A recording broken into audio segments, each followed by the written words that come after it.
Halimbawa, fully paid na po yung siyam na lote, fully paid na po sila.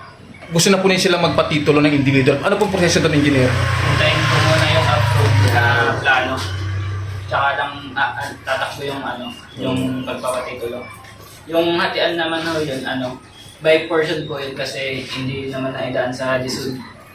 Okay. Kaya portion po muna kaya So, halos matatagalan din. So pwede po yun, ay i-honor po ng batas yun, yung ganong proseso. Oh. Okay. Kasi baka po may mga nagtatanong na hindi pwede, baka iba isipin nila baka dapat lahat bayad, parang ganon. Pakias mo na rin kung sino Apo. pwedeng pumirma. Sabi nila pwedeng ako. Pwede po, sino po pilang signatory, halimbawa.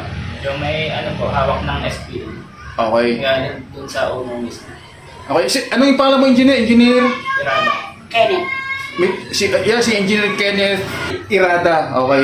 Siya po siyang geodetic engineer dito po sa Morong. So actually hindi lang sa Morong 'yun eh. Marami silang mga ginagawa sa ibang lugar. So yun guys, para sa kaliwanagan natin para mawala po yung pagdududa natin. Ano po yan? Father and son po kayo? Okay, parang kasi magkuya lang eh. Okay, sa license kayo surveyor talaga. Okay. Ayun, salamat guys, salamat. Para sa kapayapaan ng pag-iisip mga nagdududa. Okay.